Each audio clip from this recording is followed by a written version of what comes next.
Hello, everyone. This is the slideshow video for what is an argument. We're going to cover the basics of argument, learning the Toumin model, which is a famous model in argumentation studies that gives you what are the basic elements of an argument, what constitutes an argument. For a long time before Toulmin came around, there was the study of argument, but it was based in logic, in what's called formal logic. Maybe some of you have taken a formal logic class before, but the basic form for formal logic was called the syllogism, and the syllogism took what are called two minor premises, a minor premise and a major premise, to reach a conclusion. So here, our major premise, all humans are mortal, right? It's a broad claim. Our minor premise, Socrates is human.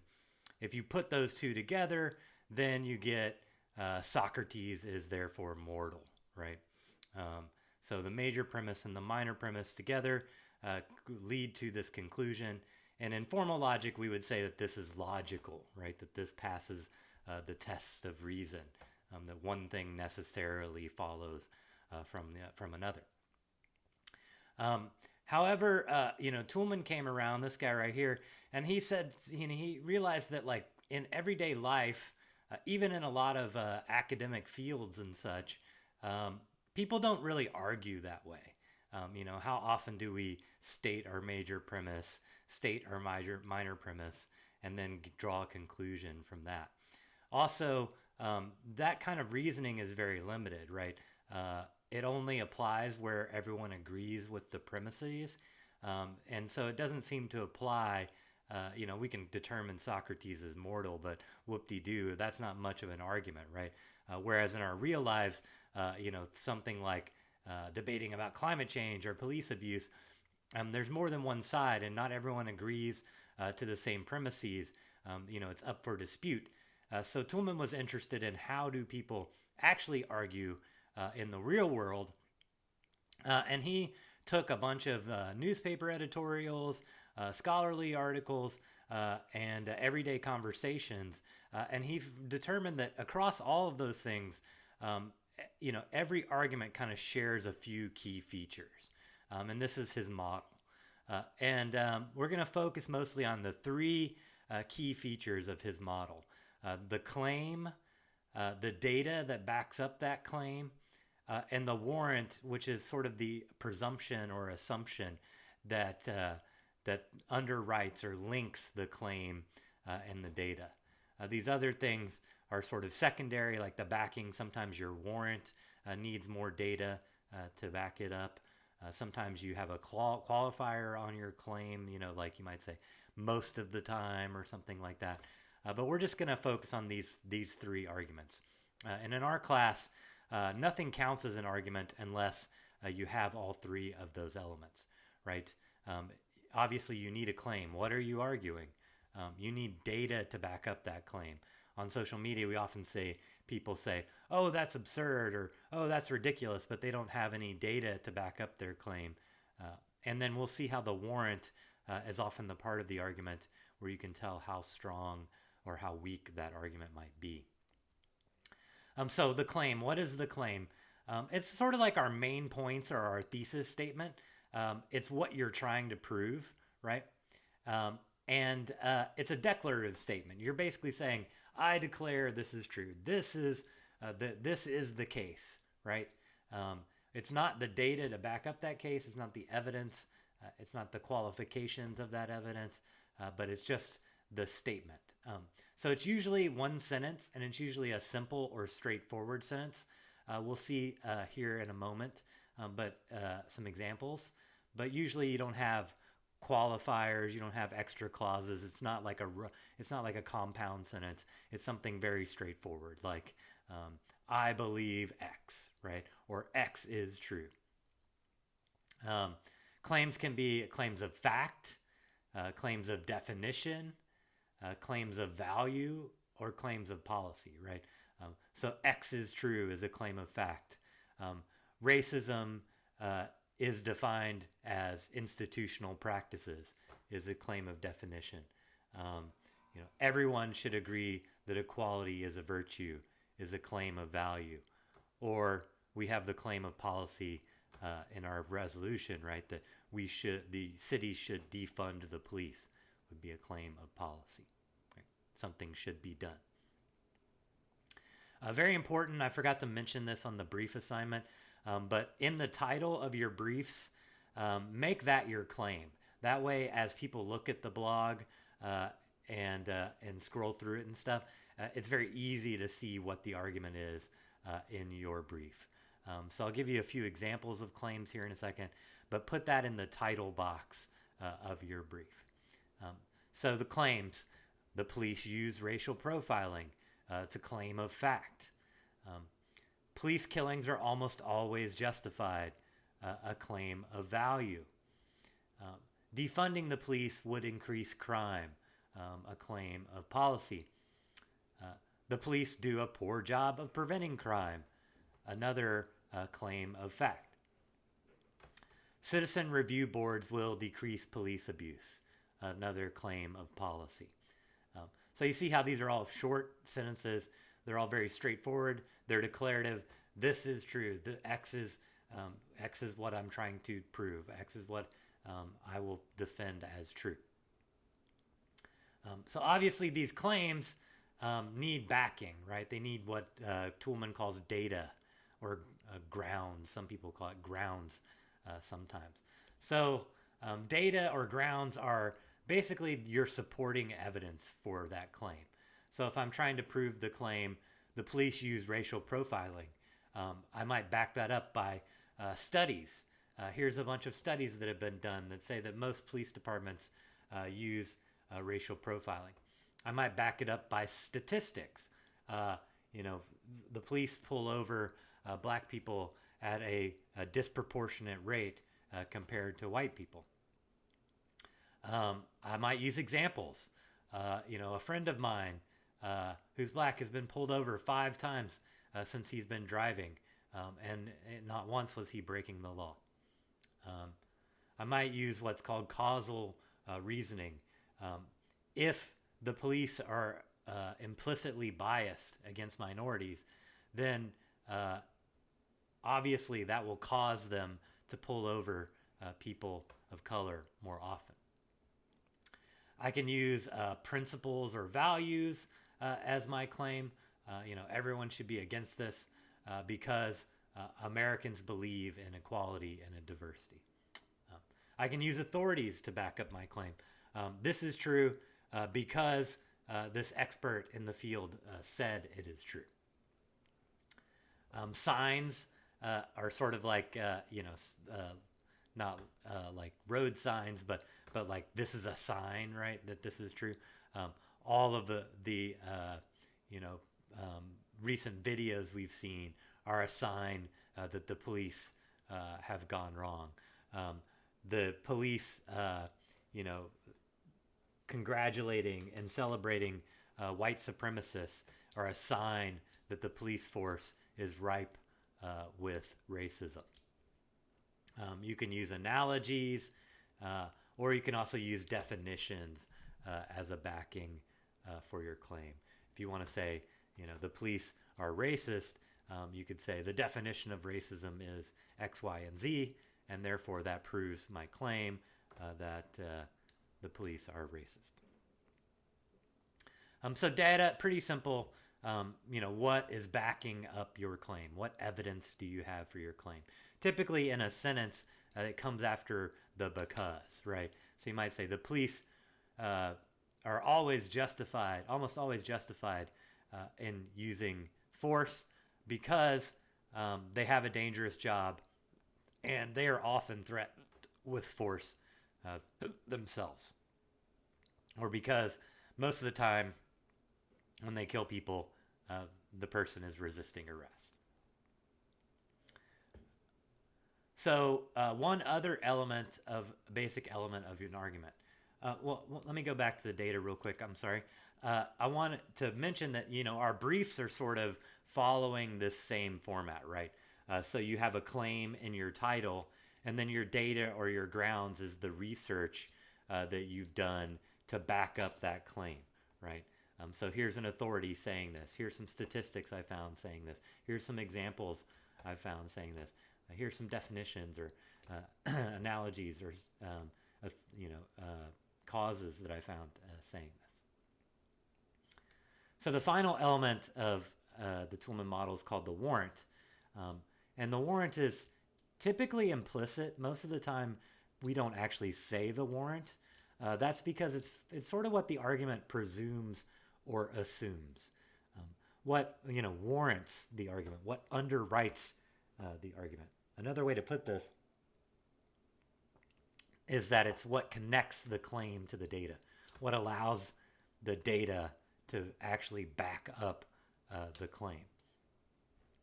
Sometimes if I say something like, I stepped on a crack and then my mother broke her back, what connects that is an assumption that stepping on a crack does something bad, right? So it doesn't really connect the claim and the data very well. So oftentimes, if you can identify the warrant, you can determine whether the argument itself is good or bad. I think sometimes the best way to do this is to just look at some examples of arguments and try to determine what the warrants are. So, claim, America needs intelligent presidents. Data, my data, the issues of the day are complex. So what's the warrant? What does this argument presume or assume? What connects the two people? You can think about that for a second. But the warrant here is really that complex issues require intelligence to solve, right? Why is intelligence related to complex issues? Well, complex issues require intelligence to solve. That's what this argument assumes. Pretty strong warrant, right? So you can say that this is a pretty strong argument, right? What underwrites this argument is something that's pretty strong. It could be challenged. You might say, no, it's better to have people that just, are good at thinking with their gut to deal with these issues. But I think, in general, this is a pretty strong warrant. So our next one, dogs are the best pets because data, they are the most loyal pets. So think here for a second. What's your warrant? And the warrant basically is loyal pets make the best pets, right? Or loyal animals make the best pets. Now this warrant is a little more, up for dispute. We might say, I don't care if they're loyal. I want them to be cute, or I want them to be cuddly, or, I want them to be a minimal amount of work, right? So some people might disagree with this warrant. You can also disagree with the data. You can say other pets are more loyal. You can offer a counterclaim or counter data. Now, the best pets are, again, ones that require the least effort. But challenging the warrant, is loyalty really what makes the best pets as possible here? Which means the argument itself is sort of standing on shakier ground. Claim hip hop is the best music. My data, the messages are often political. So the warrant here, something like political messages make the best music. You can see how oftentimes you can kind of combine the two sentences in order to make your warrant, right? Again, we don't often say the warrant, we just assume it. And in this case, right, maybe that warrant needs a lot more defense. Some people might say, I don't want politics in my music, I get enough of that. So this is a more, shakier argument. It rests on shakier grounds. Claim, you should quit smoking. Data, smoking causes cancer. Our warrant here is something like cancer is bad, or you don't want cancer, right? So really strong argument, right? It rests on pretty strong grounds. Claim, Eric is the best teacher. My data, he is lenient with grades. My warrant then, I'll give you a second to think about it here. Basically, the best teachers are lenient with grades. Again, more shaky proposition, right? Some of my worst teachers were lenient with grades because they didn't really put in much effort. Some of my best teachers were the ones who challenged me and caused me to grow that way. Also, this claim is not true. I'm not, the data is not true. I'm not really very lenient with grades. I'm not too tough either, but I didn't want you to think that. I just thought it was a funny example. Final one, the 49ers will win the Super Bowl. My data, they have a great defense. So think here for a moment what the warrant is. And basically the warrant here is defense wins championships, right? Defense. Is that a strong warrant? Is that a weak warrant? Well, the Kansas City Chiefs last year had a pretty weak defense, so maybe we could challenge that warrant. But in some ways, it's a defensible warrant. It is a saying for a reason. But here, obviously, when you're rebutting arguments, you can you can offer counterclaims. No, the Dallas Cowboys will win the Super Bowl, etc. The Chiefs will win the Super Bowl again. You can challenge their data. No, the 49ers, defense isn't great. They had a bunch of key injuries. But also, if you can identify the warrant and challenge the warrant, then you're really challenging the fundamental assumption or presumption behind the argument. You're challenging the thing upon which the argument rests. And if you can undercut that, then the argument itself will have trouble standing. So again, for our briefs, a claim and data, you don't have to state the warrant explicitly, but I think identifying the warrant will really help you be a stronger arguer. So what I want you to do here is take a second and pause the video and try to model out the Toumin model for this. This was an actual letter to the editor in a newspaper. And so try to figure out what are the claims, what are the data here, and what's the warrant. And is this a strong argument? Is there enough data? Is the warrant strong, etc.? So go ahead and pause the video and do that, and then I'll show you the answer right after this. So the claim, obviously, you should vote for Ben Anderson, right? The data here, he's a good man, he's a Christian man, and he's honest and trustworthy. Obviously, a lot of times data itself is just another claim, right? So it might need more backing. Here we just have a person who wrote into the newspaper saying, he's a good man, he's a Christian man, he's honest and trustworthy. And you're like, well, how do you know that's true, right? Why should we trust you? And he does throw in a little bit of backing. He says, I've known him for a long time, right? So essentially, you can trust me, and I've known him for a long time, is the backing there. And then the warrant, right, what connects this data, or what this is the assumption we need good, Christian, honest men in office. I think most of us could agree with the good and honest part. The Christian part might be up for dispute. Maybe, we don't care which religion they belong to as long as they're good, honest men. Also, maybe we might say, why do you keep saying men here? What about women? We need more women in office. But we can, in general, I think this is a pretty strong warrant, right?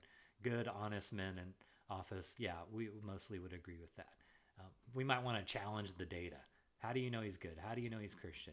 How do you know he's honest and trustworthy instead? But if you can break the argument down into these parts, then I think it will help you make stronger arguments, as well as understand best how to attack the arguments, where the arguments are weakest. So that's the Toumin model, and I think it's very useful for all kinds of arguments. It should be pretty useful for your classes in the future as well, because we'll organize our debates with claim and data, claim and data, claim and backing, right? And that's how you should organize papers. That's how you should organize speeches. And if you get in the habit and really understand how to do that, then you'll be very effective at making arguments in all different fields of life. Don't forget that your first briefs are due this Tuesday, and I hope you have a good week. Take care.